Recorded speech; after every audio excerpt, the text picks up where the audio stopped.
السلام علیکم ورحمۃ اللہ وبرکاتہ۔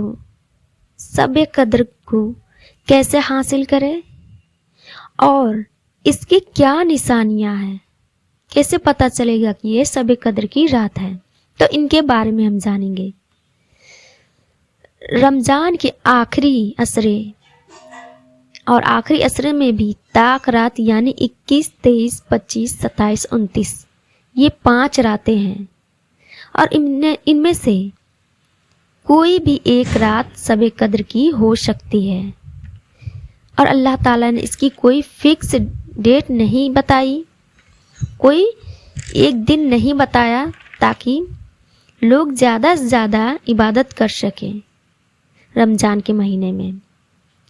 اگر یہ فکس کر دیا ہوتا کہ یہ رات شب قدر کی ہے تو ظاہر ہے کہ پھر آدمی اسی دن عبادت کرتا اور باقی دن رمضان کے غفلت میں گزار دیتا، تو عبادت کا شوق باقی رہے، اس لیے اللہ تعالیٰ نے اس کا ڈیٹ فکس نہیں کیا۔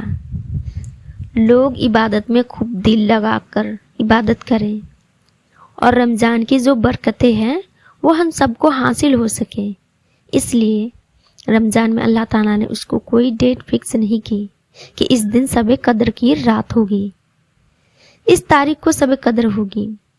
ہاں البتہ حضور علیہ الصلوۃ والسلام سے یہ بات پتہ چلتی ہے، حضور صلی اللہ علیہ وسلم نے ارشاد فرمایا کہ لیلۃ القدر کو رمضان کے آخری عشرے کی طاق راتوں میں تلاش کرو، یعنی 21، 23، 25، 27، 29۔ تو حضور نے ارشاد فرمایا کہ رمضان کی آخری طاق راتوں میں تلاش کرو، اس لیے ہم لوگوں کو چاہیے رمضان المبارک کے پورے مہینوں میں بھی رات کو عبادت کریں، اور پوری رات عبادت نہیں کر سکتے تو کوئی بات نہیں، کچھ حصہ رمضان کے راتوں میں عبادت کریں، اور خاص طور پر رمضان کے آخری عشرے میں عبادت ضرور کریں۔ جو یہ 5 راتیں ہیں ان میں ہمیں رات میں اٹھ کر عبادت ضرور کرنی چاہیے۔ حضرت عائشہ رضی اللہ تعالیٰ عنہ نے شب قدر کے بارے میں حضور علیہ الصلوۃ والسلام سے پوچھا، یا رسول اللہ، اگر مجھے شب قدر کا پتہ چل جائے تو میں کیا دعا کروں گی؟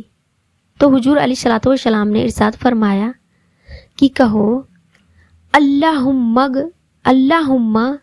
انکا عفو تحب العفو فاعف عنی۔ اس دعا کو کثرت سے مانگو۔ تو یہ آپ اس فاعف عنا بھی کہہ سکتے ہیں، لاسٹ میں جو ہے فاعف عنی، تو اس کے جگہ پر آپ فاعف عنا بھی کہہ سکتے ہیں، اور اپنے گھر والوں کو بھی شامل کریں۔ فاعف عنا جب ہم کہیں گے تو اس کا مطلب ہو جائے گا اے اللہ ہم سب لوگوں کو معاف فرما دے۔ اب فاعف عنی کہیں گے تو اپنے لیے، اب فاعف عنا کہیں گے تو سب کے لیے۔